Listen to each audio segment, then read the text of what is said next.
Bienvenidos y bienvenidas a Visión Legislativa. El día de hoy nos acompaña Salomón Chertorivsky. A ver, yo te voy a preguntar algo. ¿Te dicen Cherto, no, tus amigos? Oye, hasta me dicen unos Cherto, otros Salo.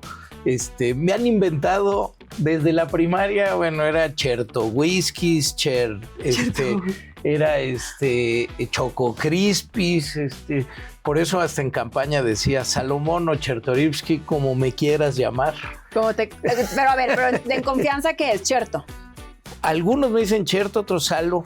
Ah, muy bien. Sí. Bueno, te diré Salo y Cherto ahí conforme vaya saliendo, pero te agradezco muchísimo que estés hoy aquí. No sabes a mí lo que me emociona platicar contigo, porque antes de entrar al aire, justo empezábamos a compartir este punto de vista respecto a la discusión política tan baja que tenemos. Tampoco. Y algo que yo siempre he rescatado mucho de tu perfil es que eres muy técnico, lo cual me gusta mucho. Y creo que muchos te ubican más como técnico que político.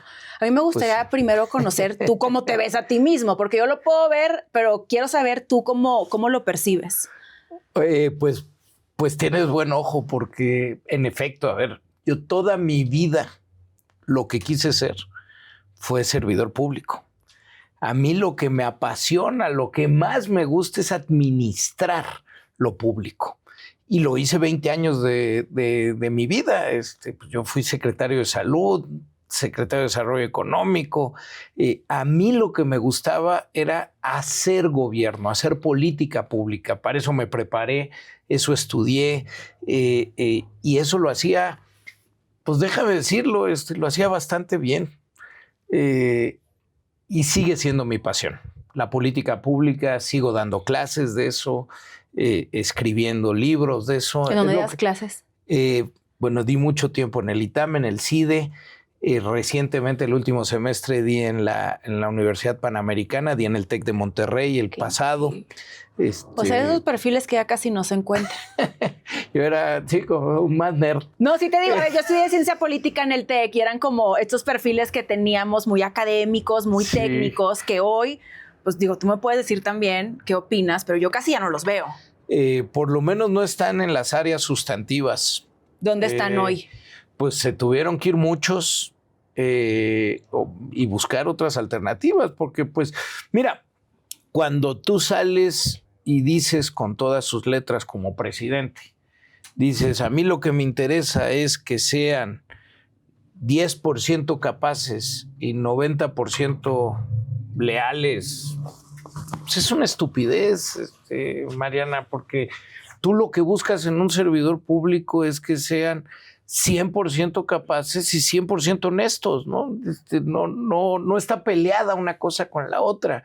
Y no quiere decir que siempre hubo honestidad, en fin, pero los cuerpos técnicos de este país, que en algunos espacios sí se construyeron, por ejemplo, en la Secretaría de Salud, lo puedo decir con toda firmeza, había una estructura técnica. A nivel federal. Muy bien estructurada, muy bien acompañada. Pues este país era un referente mundial, por ejemplo, en temas de vacunación.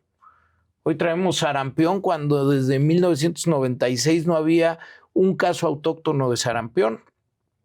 Entonces, pues claro que los cuerpos técnicos, cuando no están ahí, pues el resultado se empieza a ver en lo que padecemos. Y mira, doy el salto a la política. Valientemente.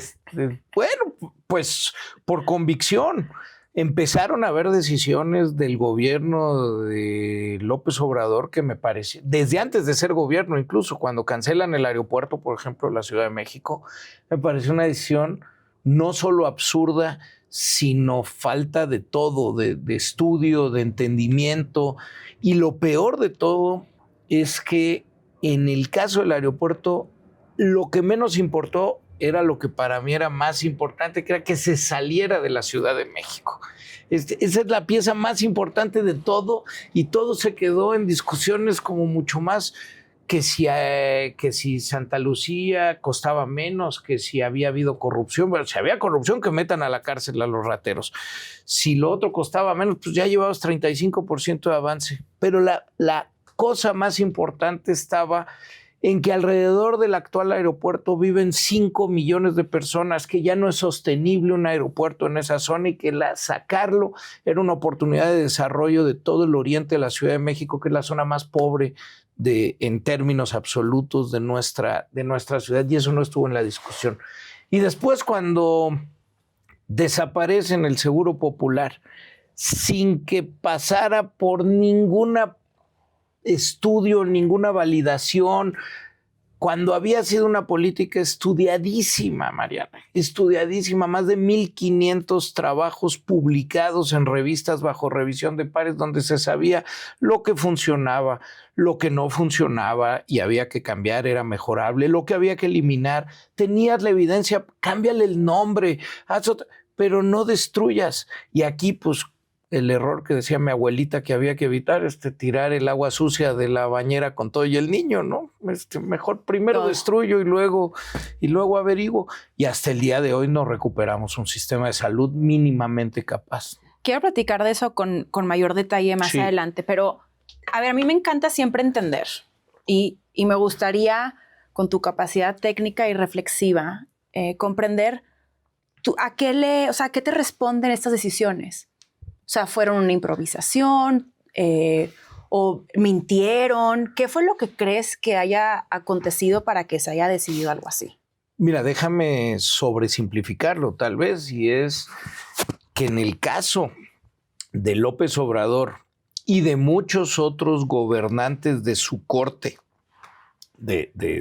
¿cómo es el corte? Pues corte más populista, desde Orbán, Osvan, el propio presidente Trump, Bolsonaro, esto en donde la evidencia para la toma de decisiones deja de importar. O sea, ¿tú crees que para los liderazgos populistas la evidencia no es tan importante? Yo creo que hay una ruptura del conocimiento y la ciencia, y lo que impera son pues las ideas populares, la retórica y la improvisación. Entonces, cuando se desprecia al conocimiento, a la ciencia, a esto que tú decías antes de empezar la entrevista, al poder discutir las cosas con mayor profundidad y entender que puede, pues, en política pública, en decisiones públicas, pues no es ciencia exacta, hay diferentes opciones, tienes que valorar cuál tiene mejores posibilidades, por qué, cuáles son los pros, los contras. Si no tienes ese planteamiento y nada más te vas con una frase, el Seguro Popular no es ni seguro ni popular, entonces hay 15 años de estudio, hay 15 años de trabajo, hay 53 millones de afiliados, vete a los resultados. Hoy hubo gobernadores que robaron, sí. En este país hay corrupción, hay dinero en salud, hay dinero en seguridad, hay dinero en educación, hay rateros. Pues hay que ir contra los rateros, pues oye, el contador de la fábrica está robando. Pues en lugar de perseguir al contador, de correrlo, de ejercer acciones administrativas o penales, quema la fábrica, pues no. Entonces, ¿cuál creo que es el problema central? Que la evidencia dejó de importar para la toma de decisiones. Incluso me atrevo a decir, y no quiere decir que antes las decisiones eran adecuadas. Lo que digo es que se dejó de basar el tomar decisiones en lo que el conocimiento te podía reflejar con mayores posibilidades de éxito. Pero si vamos a hacer cuenta un paso para atrás, ¿no crees que también tiene algo que ver el sistema electoral? En el sentido en el que tú tienes que ganar votos.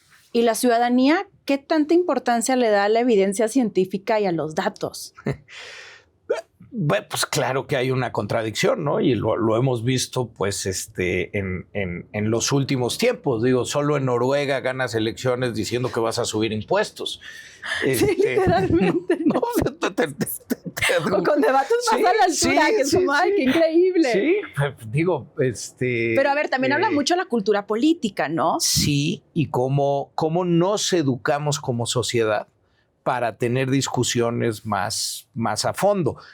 Y ojo, al final, todo eso se puede traducir en cosas más sencillas. Vaya, lo que acaba de suceder en Nueva York. Sí, fue una genialidad. A ver, Zohran Mamdani, las cosas que propone son muy simples en su propuesta, ¿no? Transporte gratuito, vivienda alcanzable para la juventud, sí, childcare, centros de abasto de alimento a bajo precio. Son populares en su venta pública para la elección. Pero tienes que ser popular para venderte. Al final es una carrera de marketing. En MS lo hacen muy bien. Yo creo que lo hacemos extraordinariamente bien. No sin tener fondo.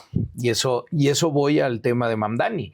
Es decir, por supuesto que la vivienda en las ciudades grandes del planeta, incluyendo la Ciudad de México, para la juventud, es uno de los grandes temas, de los grandes problemas. Es decir, ahí sí está leído un tema fundamental.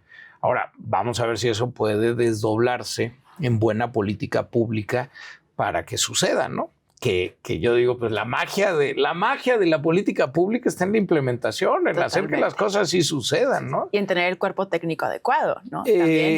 Normalmente, si no tienes a quienes sepan hacerlo, a ver, déjame ponerlo en términos más simples, porque, a ver, y creo que ya está hasta trillado estas cosas, pero dices, si yo voy a ir a hacerme una cirugía, voy a buscar que la cirujana que me va a operar sea la mejor y voy a buscar su currícula y voy a ver cuántas operaciones del tipo que me va a hacer ha hecho, y dónde estudió, ¿no? No vas a ir con un improvisado a con un carnicero, ¿verdad? A que te opere. Ajá, sí. Si te vas a subir a un avión, pues sí quieres que haya una capitana, un capitán que haya estudiado. Claro. ¿Por qué? Si manejar un país, una ciudad, es cuantísimo más complejo que volar un avión, ¿por qué se lo dejamos a cualquier improvisado? Pues sí creo que es una pregunta difícil en nuestras democracias. O sea, lo dices correctamente, Mari. Pues claro que es muy difícil entender cómo podemos llegar al equilibrio. Ahora, ¿cómo se ha resuelto en otros países? Pues con servicios profesionales, ¿no? Es decir, pues sí llega un nuevo primer ministro con su gabinete, ¿sí? Pero abajo de eso hay todo un cuerpo técnico inamovible que está ahí por haber hecho carreras técnicas y que soportan el gobierno. Sí, pero en este caso quien encabeza el gobierno le ve la importancia a eso. Puede haber quien no lo vea. Y también, ¿no crees que es como esta falta de la clase política de no dar pedagogía política?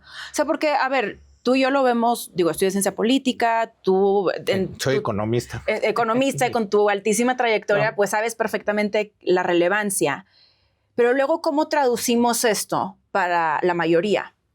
Que aparte ve la política como muy lejana y que no la palpa.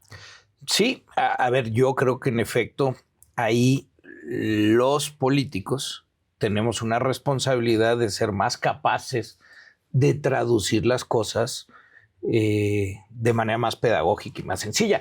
A mí me reclaman mucho mis propios equipos de que pues, me dicen, oye, pues no estás dando clases, ¿no? Hablas bien elevado, de que así nadie te va a entender. No estás dando clases si quieres estar. Entonces, pues sí, mi campaña a la Ciudad de México la hice en el metro y pues tratas de tener un lenguaje diferente.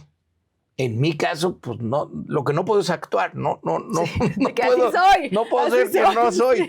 Entonces, pues sí, pero sí intenta, sí hay una tarea fundamental, o sea, hay una obligación en tratar de traducir lo que buscas, lo que quieres lo que piensas y lo técnico en cosas entendibles. No tienes por qué suponer, pedir o asumir que los demás van a entenderte, ¿no? Tú tienes una responsabilidad en explicar. No, que también ya es casi que renovar o morir. Sí. ¿Tú no crees que en este sentido cambió después de la llegada de López Obrador? Yo creo que cambió el mundo, insisto. Sí, en México profundamente. Y no quiere decir que no haya habido antes campañas que pretenden ser llegadoras, y pues eso es la mercadotecnia y la comunicación. Sí, y es las una campaña estrategias política, al final del día las es campañas marketing, son sí. campañas. Pero sí creo que una de las grandes virtudes de López Obrador es que sí sobresimplifica el lenguaje, lee muy bien el pulso de lo que busca, lo que tiene la gente, las necesidades, los impulsos, y le machacó sobre ello, ¿no? Entonces sí creo que hay un ejemplo de cómo simplificar los lenguajes para que sean más acordes a las necesidades reales de la gente. Y hay una tarea pendiente siempre en tratar de comunicar de manera correcta. Ahora, mi pelea siempre es que la comunicación no puede sustituir el fondo, complementa. A ver, pero ¿cómo la peleas? O sea, quiero que me platiques en lo cotidiano cómo peleas eso. Mira, yo siempre les digo, ya se ríen mis colegas en Movimiento Ciudadano porque lo repito tantas veces como puedo. Digo, es que si no hay pollo, no hay caldo de pollo. Y pues sí es así. Si tú no tienes atrás de lo que estás comunicando algo que lo sostenga, pues es muy vacío, ¿no? Es lo que decías ahorita, la comunicación de MC, que sí, podemos simplificar el mensaje, pero hay sustancia detrás. A ver, déjame ponerte un ejemplo. 40 horas laborales ahora. Queremos que se reduzca la jornada laboral de 48 horas, como se estableció hace 100 años, a que tengas 5 días de trabajo por 2 de descanso, 40 horas de trabajo en tu semana para que haya más tiempo de esparcimiento, para que pueda una mamá, un papá tener más tiempo con sus hijos, etcétera. Bueno, la comunicación es 40 horas ahora y es muy entendible, es muy claro. Atrás del proponer la reducción de la semana laboral, tenemos horas y horas y horas de estudios, de trabajo, de diagnósticos, de por qué sí se puede, de cómo se puede implementar, de cómo una cosa no sustituye la otra. Y así lo tratamos de hacer en todos los casos. La ley Silla, el que haya la posibilidad de sentarse cuando estás todo el tiempo parado. Bueno, la comunicación es la ley Silla, pero atrás de eso está el diagnóstico de los padecimientos que está causando el pasar tantas horas de pie en el lugar de trabajo, etc. O sea, a todo lo tratamos de respaldar con el fondo necesario. A veces lo que queda nada más en la idea pública, pues es las frases, es la canción, pero mira, Maynes para la campaña sacó un libro con su idea de país. Yo, para mi campaña en la Ciudad de México, lo primero que hice es escribir un libro con los temas más importantes, diagnosticarlos y proponer mis soluciones. Pues no sales al metro a regalar libros, ¿no? Sales a tratar de hablar. No, pero entonces, a ver, luego también hay quienes usan los libros y las revistas para promocionarse antes y jugar ahí con la laguna de la ley electoral. Sí, es correcto. O sea, hay distintas formas, sí. Es correcto. Pues hay que leerlos, ¿no? De entrada, si los escribes tú o no. Depende del libro. Pues sí. De que ahí tú vas viendo. Si los escribes o no. Pero sí, tienes razón. Bueno, las revistas sí. No, las revistas es una risa de que líderes del momento. De que, ay, no friegues, aquí yo me chupo el dedo. Sí. Oye, Cherto, yo quiero preguntarte lo siguiente porque me interesa mucho tu diagnóstico en esto. ¿Cómo ves la oposición hoy en México? Y más allá de la partidista, o sea, sí me gustaría como conocer en el ámbito partidista dónde la ves, si es que la ves, y también desde la ciudadanía, que es como pues un eterno debate actualmente dada la coyuntura en este país. Mira, yo creo que en toda sociedad pues no hay monolitos. Platicar a la gente que es un monolito porque... Bueno, no hay una sola... Hablando de simplificar la comunicación, ahí empiezas, sí, monolito. Ya ves, bueno. La sociedad no es de una sola forma, no pensamos todos igual. Hay hay un montón de pensamientos diferentes, de creencias diferentes, de formas de ver el mundo diferente. En una democracia, esas diferencias se ven reflejadas en partidos políticos que representen esas propias diferencias. Idealmente. Idealmente. En nuestro país hay diferencias de opinión y hay diferentes fuerzas políticas que representan de alguna u otra manera. Morena y sus aliados hoy tienen una mayoría que no se les dio en las urnas. Ellos tuvieron 54% de la votación y a pesar de ello tienen 74% del Congreso, con todas las trampas y con la cooptación de los órganos electorales y el Tribunal Electoral. Pero ahí no hay una verdad. La verdad es que el 54% de la gente quería una idea de país, pero el otro 46% veía una idea diferente. Ahora, sí tiene una mayor popularidad hoy Morena, sí la sigue teniendo, la presidenta tiene una alta popularidad, pero hay mucha gente que opina diferente. Movimiento Ciudadano lo que ha pretendido es ser una alternativa real. Es decir, no es solo ponerte a lo que está pasando, sino proponer lo que debería de pasar o podría ser mejor. Y Movimiento Ciudadano está haciendo lo propio para convertirse en esa alternativa, que la gente sepa que hay una alternativa y pues empezar a lograr mayorías que nos permitan gobernar más lugares además de lo que hoy gobernamos. Jalisco, Nuevo León, que no es menor, muchas alcaldías y municipios en nuestro país, muchas regidurías, etcétera, pero pues para seguir ahí convenciendo a la gente de que sí hay una alternativa. En el terreno de la otra oposición, mira, pues yo veo muy poco, ¿no? Yo veo que el PRI pues no existe ya. Pues digo, yo creo que Alito Moreno le echó al muerto, le echó los últimos palazos y cada día se entierra más.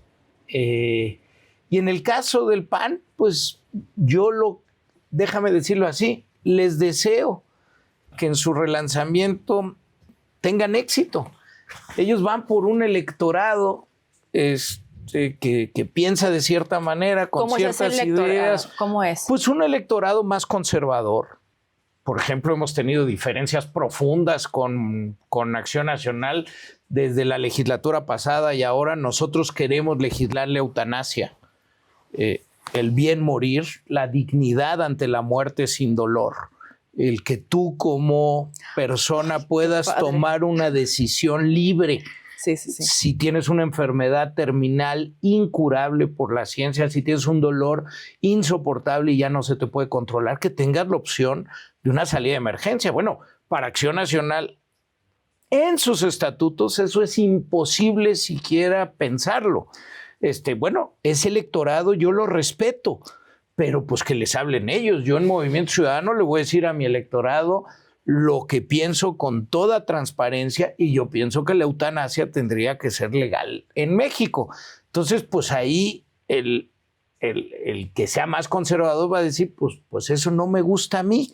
Eres la primera persona en este espacio que sí le pone esta importancia a los estatutos ideológicos de un partido. Porque lo que ha como aquí permeado la idea generalizada es que a las ideologías no importan mucho.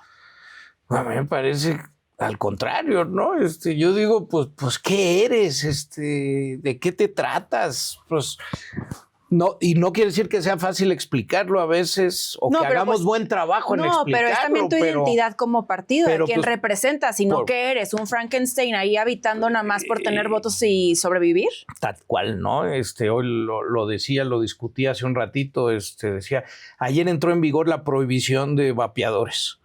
Es una estupidez. ¿Qué creemos en Movimiento Ciudadano? Y así nosotros no creemos en las prohibiciones, creemos en la regulación. No estamos diciendo que vapear sea bueno, no, es dañino para la salud, pero eso se regula.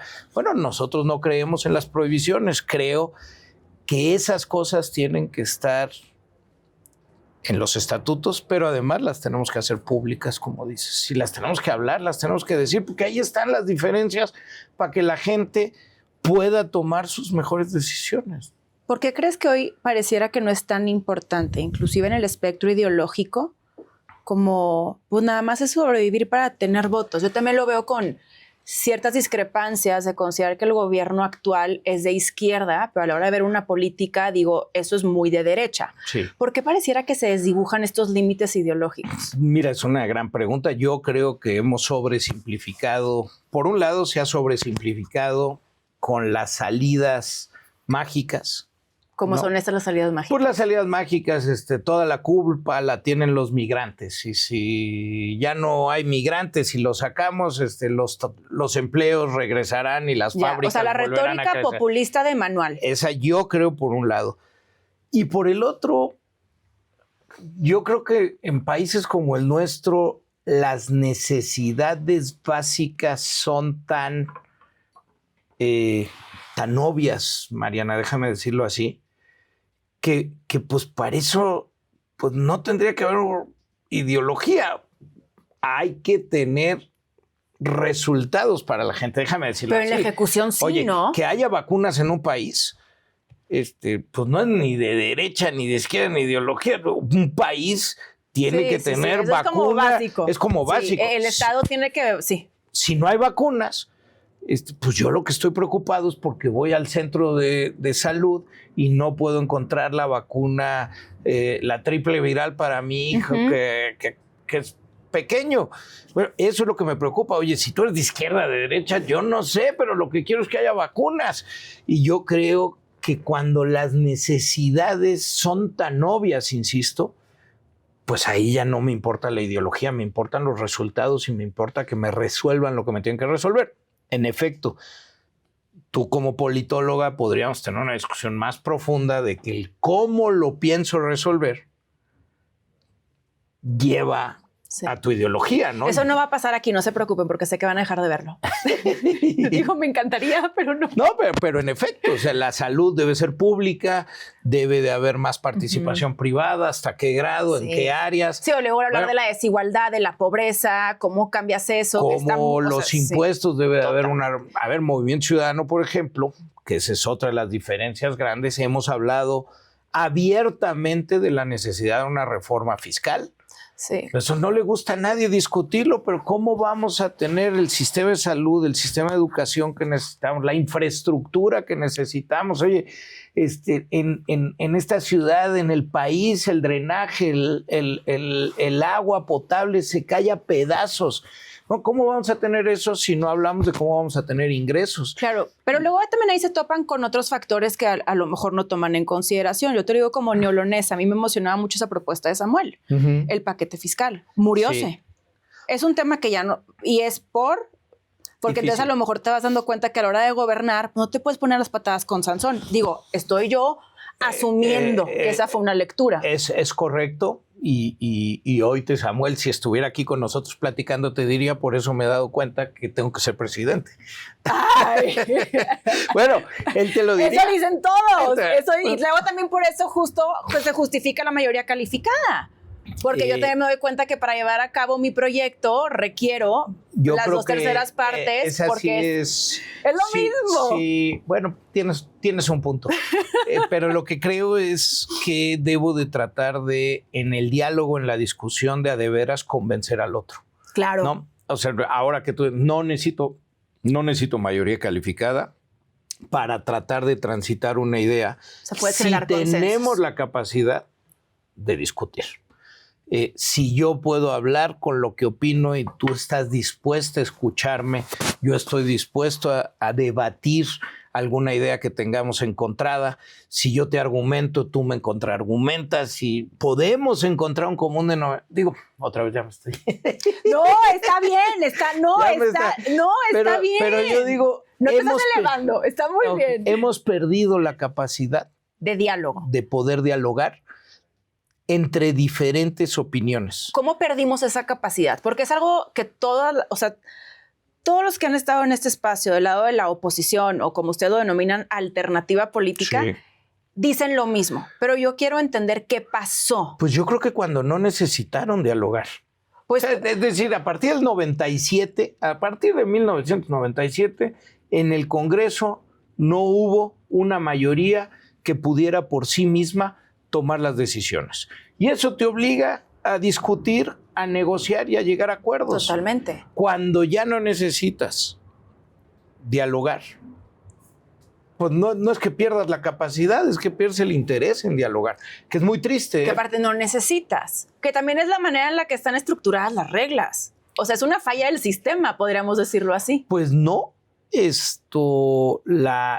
ver, hay una de estas discusiones que nadie quiere tener, pero la necesidad de tener representación proporcional, es decir, diputados pluris, es para dar equilibrio a esas minorías. MC sin RP no tendría, ¿cuántos diputados tendrían? 1. Madre santa. Sí, cuando tuvimos 6.5 millones de votos, el 11% de la población votó por Movimiento Ciudadano, pues en una justa representación, para representar a esos 6.5 millones de personas, tendríamos que tener 55 diputados. Y como abogada del diablo, los de enfrente dirían, pues claro, por eso no quieren legislar pues la representación proporcional, porque ya no van a estar así. Pero además se vuelve otra vez en el discurso fácil. Es tan simple decir, pues estos pluris, pues ni trabajan ni los votaron. No, representan una minoría. Deberían representar una minoría. Sí, o sea, vamos a hablar de los vicios, porque MC también es parte de estos vicios. Las listas se han utilizado para colar a... Pues no es como que para representar a la ciudadanía. Bueno, pues ahí está Lito en el número 1 pero están en todos, de la lista del Senado. En el PAN, en el PRI, en Morena. O sea, en todos los partidos utilizaron las listas al final del día para eso. Creo que ahí también hay una responsabilidad como partidos políticos. Absolutamente tienes un punto en donde nos tenemos que hacer cargo de llevar a las mejores mujeres y hombres a los espacios de representación. Déjame decir en descargo, en defensa de Movimiento Ciudadano, dale. Déjame decir que lo hemos intentado hacer. O sea, sí hemos intentado que Amalia García, que Patricia Mercado estén ahí representando causas relevantes, ¿no? Sí, de hecho así es como han llegado. Y han marcado la diferencia. Y sí han sido sustantivos en su debate, en su diálogo y en su logro. Bueno, sí hemos intentado. Ahora, hay que seguirle dando mucho a eso, pero no ha habido el descaro, creo yo, de otras fuerzas políticas. Que nos hemos limitado. Pues hay siempre un intento, y hay un intento abierto de traer, de nunca cerrarte nada más a tus cuadros, sino de tratar de ir a lo mejor de la sociedad. No, que también son lecciones y, o sea, me supongo que son reflexiones. Si no abres los partidos, pues es igual, renovar o morir. Oye, y que la gente se anime. Sí, no es bien difícil. Y ahorita no hay ningún incentivo para animarte. Mira, en 2024, entre regidurías, alcaldías, congresos locales, gobiernos estatales, Congreso Federal, senadurías, suplencias, para ir solos, como Movimiento Ciudadano fue, necesitábamos 40,000 candidaturas. Entonces tú imagínate, yo llego, oye, Mariana, de verdad, te necesitamos de candidata a alcalde. No, bueno, ¿y cómo le vamos a hacer? me van a ayudar para... No, pues fíjate, tenemos muy pocos recursos. Es que eso es lo que mucha gente no sabe. No, lánzate con tu lana. Pues a ver cómo le haces. O sea, el partido no trae. Oye, ¿y puedo ganar? Mira, pues no hemos ganado, pero le vamos a echar todas las ganas para ganar. Pues no. Entonces, luego nos dicen, oye, trajeron un perfil que no era tan bueno. Pues hay que juntar 40,000 buenísimos, y por eso desde hoy, cuando falta año y medio para el 27, estamos tratando de reclutar los mejores perfiles en el país. No siempre es fácil. A ver, y también escuchando son 40,000, pues también la probabilidad de que se te cole ahí un perfil que está financiado por el crimen organizado es bien fácil. Oye, hasta en las mejores familias, ¿no? Sí, pero dices, no, ese primo ¿cómo pones esos filtros? Es dificilísimo.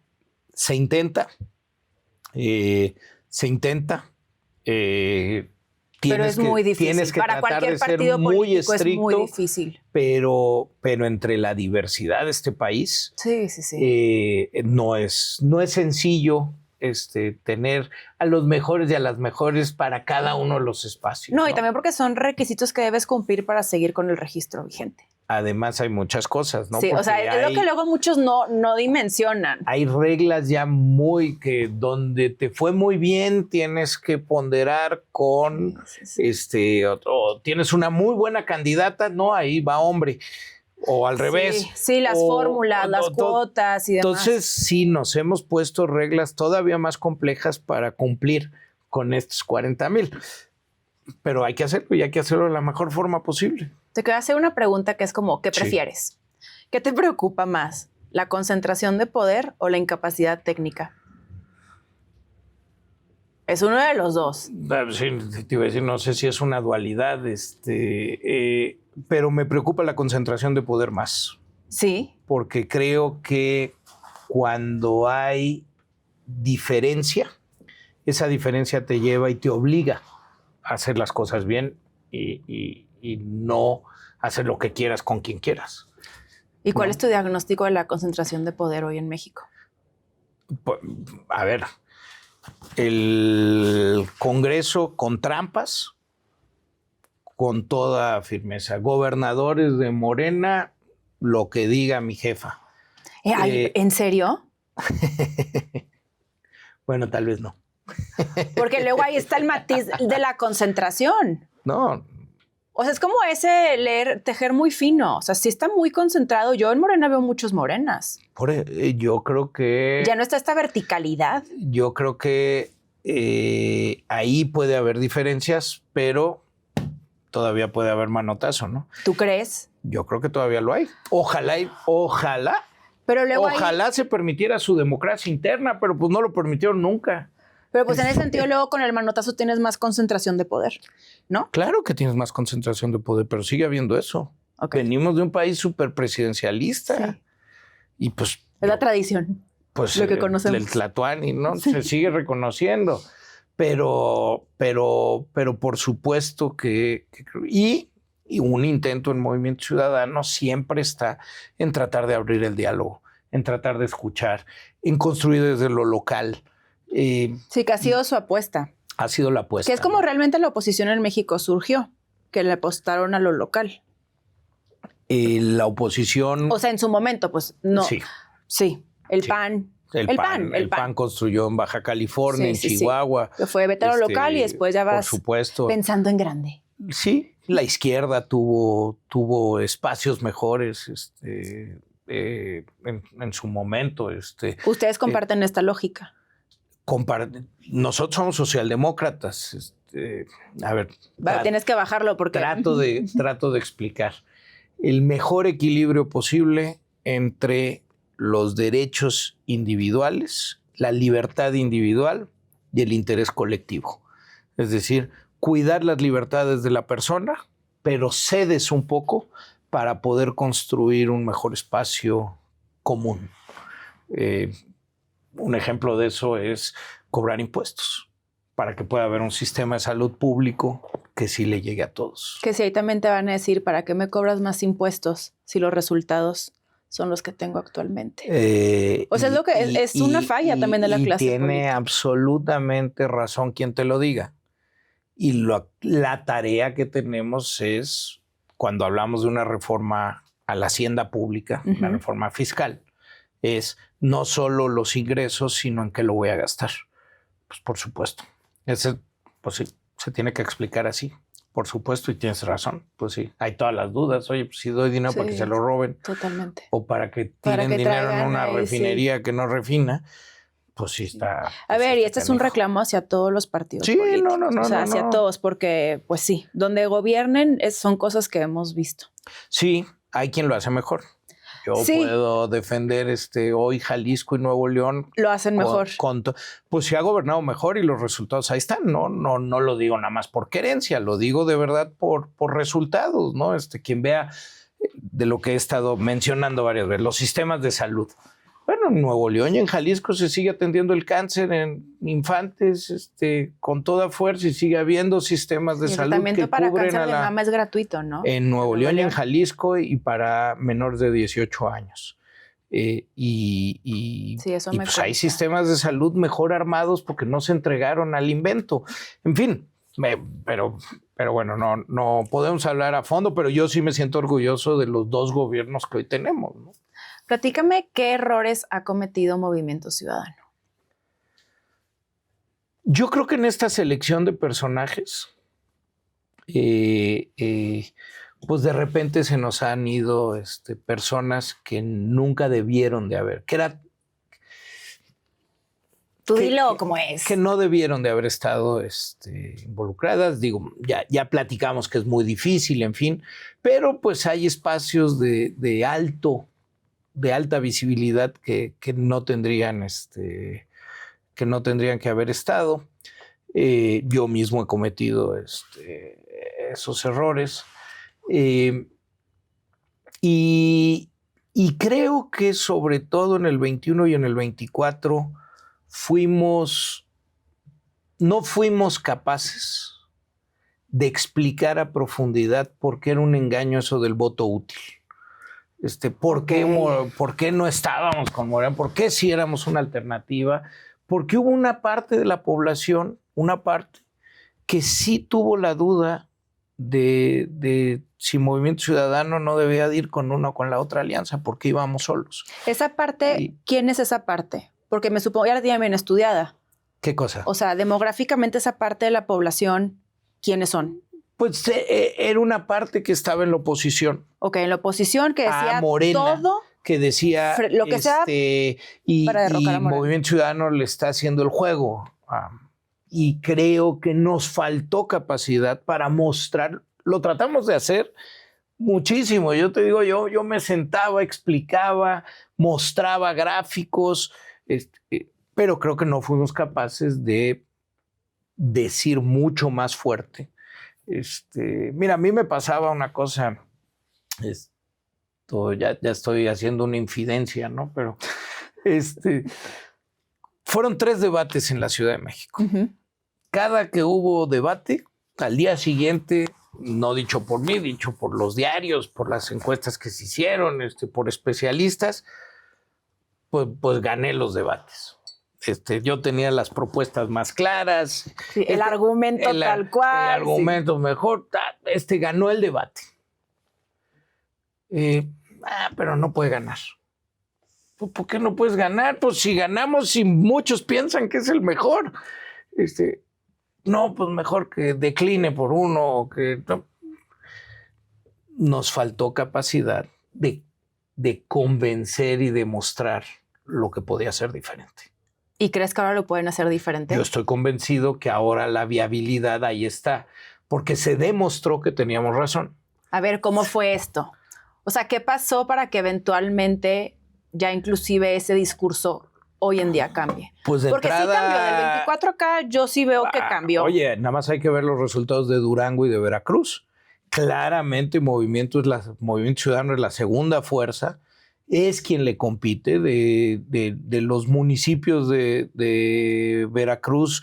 Movimiento Ciudadano ganó 41, sí, aunque nos robaron 2.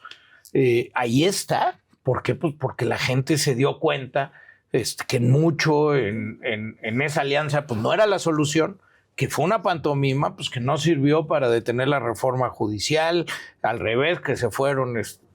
Pues la gente se dio cuenta que no era así, y hoy a Movimiento Ciudadano nos ven frescos, ven mucha juventud. Yo soy de los viejos. Ay, sí, viejísimo. Entonces, bueno, sí. Hay mucha juventud en Movimiento Ciudadano, hay una fuerza fresca con ideas, con propuesta, y yo creo que sí la gente lo está viendo. Y eso da viabilidad, eso da confianza y eso dan posibilidades. Yo no tengo duda, porque así se ha visto el crecimiento en estos años, que en 2027 vamos a ser la fuerza que por mucho más crezca y que en el 2030 vamos a gobernar. ¿El país? Sí. ¿Van por la presidencia? Ciudad, sí. Y la Ciudad de México. O sea, están con la mira en eso, puesta en eso. Sí. Muchos creen que los medios de comunicación tradicionales ya no inciden mucho en la actualidad. ¿Tú crees que incidió de forma negativa en estas narrativas que se dijeron de Movimiento Ciudadano? Pues yo creo que hubo de todo y hay que aprender en la nueva época. Pero los medios de comunicación incidieron, yo creo que sí hubo un espacio en la comentocracia y en la opinión pública que nos atacó mucho. Oye, hubo personas en las mesas de opinión de las televisoras más importantes del país que dijeron a los debates no hay que invitar a Movimiento Ciudadano porque nada más quita espacio para el debate. Eso lo dijo Leo Zuckerman en la hora de opinar. Es una tontería antidemocrática, alguien que se dice liberal. Así, con él, y como él, hubo muchos que decían, pues ya, que Movimiento Ciudadano no participe. Ahora dime una cosa, después del 24, ¿el trato hacia Movimiento Ciudadano ha cambiado? Sí, hay mucho más espacios. ¿Pero por qué? ¿Les cayó el 20? Pues, ¿o reflexionaron? Yo creo que está más claro que nunca que somos la alternativa. ¿Cómo se reconstruye la confianza en la clase política? Yo creo que pues tiene que haber resultados. Nada más con resultados. Resultados, transparencia y sí, ¿no? En esto no hay fórmulas mágicas. Quienes apelamos, quienes queremos que nos voten, al final tenemos que explicar para qué nos votan y tenemos que dar resultados. Y cuando los das, tienes que estar cerca de la gente para explicar lo que hiciste con toda transparencia. Mientras eso suceda, pues creo que vamos a avanzar unas casillas. Dificilísimo. Vete a una primaria y dile qué quieren ser cuando sean grandes. No veo a un niño o una niña alzando la mano y diciendo quiero ser diputado. No. Youtuber. Sí, no, bueno. Sí, no. O policía, tal vez, o bombero. Pero antes piloto. sí, ¿no? Pues yo creo que, pues yo sí decía que o sea, yo sí también decía. Yo quería ser presidente. Y luego ahí siempre mi duda es qué pasó. Pues o sea, la clase el política desprestigio de la clase política siguió. Pero con justa razón. Yo creo que con toda la razón. Por algunos casos. Y pagamos justos por pecadores, ¿no? Pero también creo que hay una intención de la clase política que eventualmente es la que tiene el poder, de que lo sigamos viendo así, porque puede ser sinónimo a que ellos se perpetúen. Pues es interesante, no tendría una respuesta, ni me atrevería a dar una... Pero pues, es como en mi caso, ¿no? revolucionario querer reoxigenar la clase política de este país. Yo creo que lo necesitamos hacer. En el caso de Movimiento Ciudadano, de verdad, un esfuerzo enorme por tratar de traer perfiles de entrada más jóvenes. Urge. Pues sí. No, y no nada más en México, en el mundo. Fíjate, en la Ciudad de México en 2024, la mitad de todas nuestras candidaturas fueron de menores de 30 años. De 40. Si es la mitad.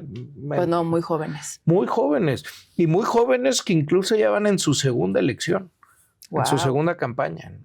Pues hay algo interesante ahí. Como se diría en el fútbol, hay una cantera ahí padrísima para construir, Yo lo que más deseo es que mis hijas, tengo una de 23 y una de 20, pues quieran participar algún día en política. ¿Y quieren?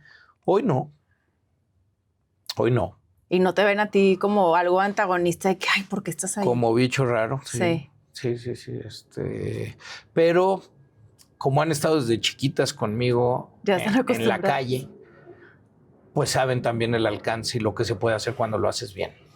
Sí, sin lugar a dudas. Entonces eso también motiva. De verdad me encantaría quedarme aquí platicando mucho más porque tengo demasiadas dudas, curiosidades, temas por rebotar. Y para cerrar, a mí me encantaría conocer, si tuvieras que resumir el mayor error de la clase política mexicana en una frase, ¿cuál sería? No haber sido capaces de generar gobiernos que resuelvan los problemas de la gente. ¿Y eso persiste?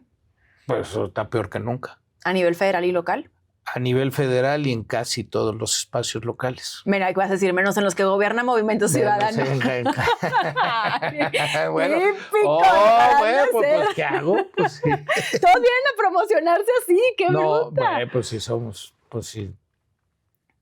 Imagínate que alguien niegue la cruz de su parroquia. No, pues sí, pues no. Menos van a... Pero al final además, del día, eso es lo interesante, porque todos dicen lo mismo. Ahora, sí, pero regreso a lo que estábamos hablando al principio de esta conversación. La evidencia. Yo, cuando hablo de Jalisco y Nuevo León, la verdad, no lo haría si no pudiera mostrarlo en los datos y en los resultados. No me atrevería, pues otra vez quiero ver a mis hijas de frente, claro. no trato de no decir mentiras. Mira, Mariana. Ojalá, yo aquí tengo esta misión, quienes me ven, que el canal de Congreso podamos hacer debates justo así, apegados a datos, resultados, tecnicismos y ya no retórica, porque hace muchísima falta y creo que pues así yo creo que reoxigenamos la democracia. Un público enorme te agradecería si este nuevo espacio tuyo puede generar diálogos y mira, que la discusión sea tan fuerte como necesita ser, sí. Pero que esa discusión fuerte sí esté basada en la evidencia sí. Y no solo en lo tú me caes gordo, no te creo, porque no. No, discutir ideas. Ideas. No personas. No, insisto, en serio que se vale ser tan apasionado y tan fuerte y tan vehemente en tu discusión y en tus argumentos, pero ojalá y esas discusiones estén respaldadas por evidencia, no solo por ideas preconcebidas. Pues desde acá trabajaremos en eso y te agradezco muchísimo que hayas venido. No, hombre. Que sea la primera de muchas conversaciones Encantado. Más. Aquí es tu casa, tienes invitación abierta y a ustedes les agradezco muchísimo el que nos hayan acompañado una vez más a Visión Legislativa.